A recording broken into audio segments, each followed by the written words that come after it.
I started a new group on LinkedIn today called Startup Dev. Now, I want to talk a little bit about why did I start this group. Well, as a guy who's been trying to get a project going for pretty much 9 years that's built on technology, I just got it going. And I think the way that I got it going is it's kind of a no-brainer, and I want to teach others that if you've got a great idea, if you've got a great project, that you don't need an angel, you don't need money. See, the trap is you think you need money, all right? You think you need money to do an idea, and the fact is you don't. That's the misconception. So you do like me, you spend your time, you have this great idea, big project, just need a little money. Hey, I've got the track record. I've raised millions of dollars working for a company called National Community Development Service. I know how to raise money. I've got their Bible called True North, and it's a process, and I have the process. But I was like, I couldn't get a nonprofit to get behind me to do it. It takes money.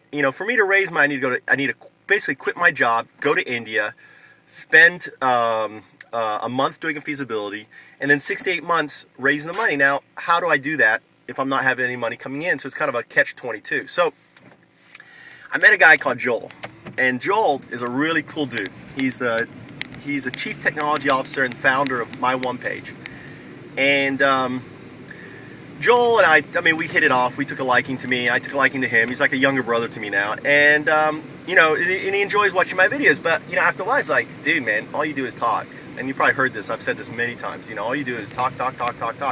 What do you do? Do you know about this lean startup? I mean, and he goes, I go, well, he goes, well, I've started my project, My One Page. I've done it myself. And I'm thinking, well, you're a fucking developer, aren't you, putz? Yeah, it's easy for you to say. I can't write a line of code. I can raise money. I know how to do a marketing plan. I can do all these, I'm a JOT, but, you tell me to write a line of code, you're out of your mind. You might as well tell me to fly to the moon. So, that's what I'm thinking, all right? So, I'm like, yeah, whatever, yada, yada, yada. And just kind of like, you're a fucker, thinking to myself, because you're a coder and you don't understand. You don't understand. So then I had a meeting, and I have to thank Troy. Troy is the founder and CEO of Nibipedia. Now, Nibipedia is a really cool idea. Troy's a megalomaniac. And love the guy, but we're oil and water for the most part. And he gets my vision, I get his vision, but you put us together, and we just don't mix, and that's gonna happen. You're gonna meet people. I respect Troy, I like Troy. It's just we're just not the work together type of guys. Even though I was exploring it, so and I'd get emails from Troy once in a while and say, hey, I really like what you're doing. I want to help out. And I'm the type of guy who says, ugh, someone says, you got to, and I love Troy's product, and I like what you're doing, and I say, gosh, I would love to kind of bring our projects together. But then when I try, it just went to mush. So in a meeting I had with Troy, and I'm doing all this is all kind of backup, because this is where the paradigm shift happened. I keep talking about paradigm shift. So for 9 years, I lived in this paradigm thinking that I couldn't do this thing. Kind of similar to my whole paradigm shift with education, isn't it? Everyone thinks you can't flatten global education. Well, you can, people. Anyway, I'm not going to talk about that right now. So I'm talking to Troy, and I go, Troy, it's like, yeah, you're a developer and all this. He goes, I'm not a developer, dude. I go, what? I can't write code. And that's the moment my paradigm broke.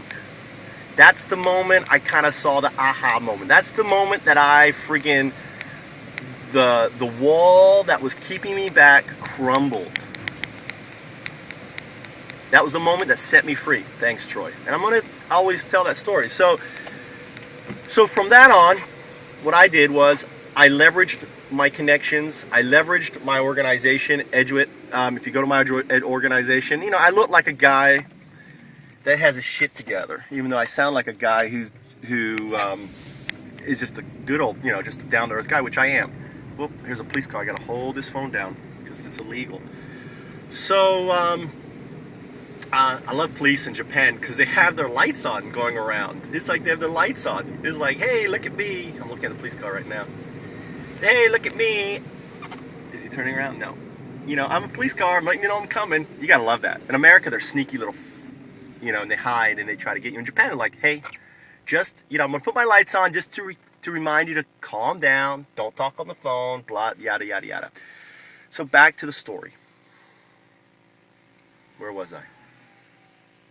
So that was the aha moment with Troy. So from there, like I said, I leveraged LinkedIn. And LinkedIn, I'm going to talk about that. So I've started this group. So now, because of the success, and so understand, in late December of 2009, I put the call out. I brought together 10 developers, and then in less than a month, we had 2 prototypes out to test the engine that we need to test.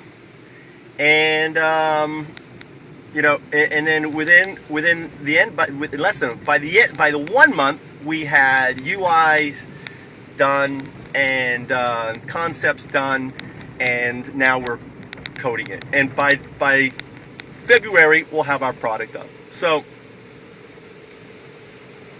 for 9 years now, this isn't going to flatten global education. This is a yippee small little part of the whole big thing, but it's an important part.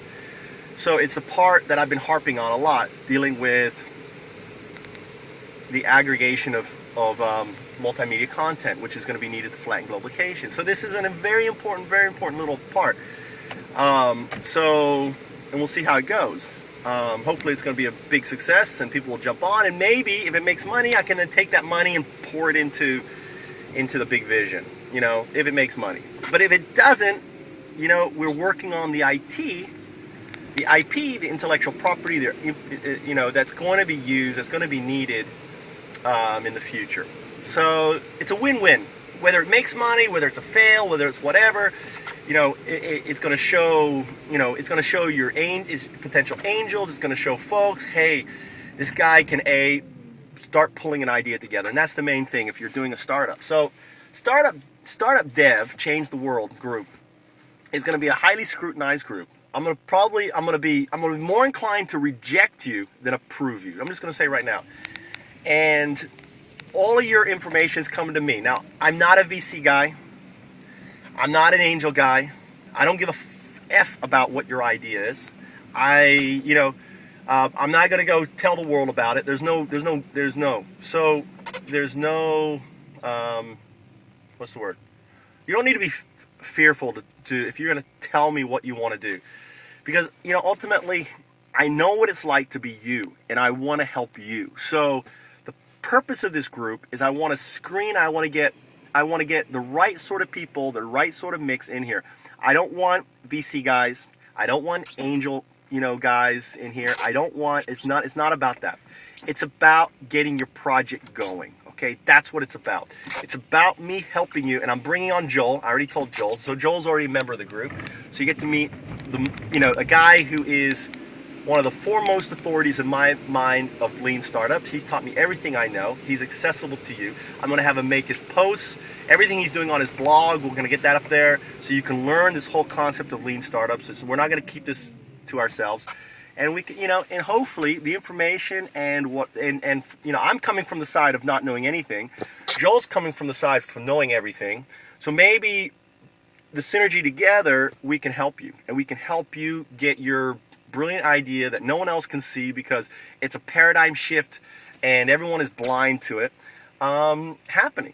Okay? Fair enough? All right.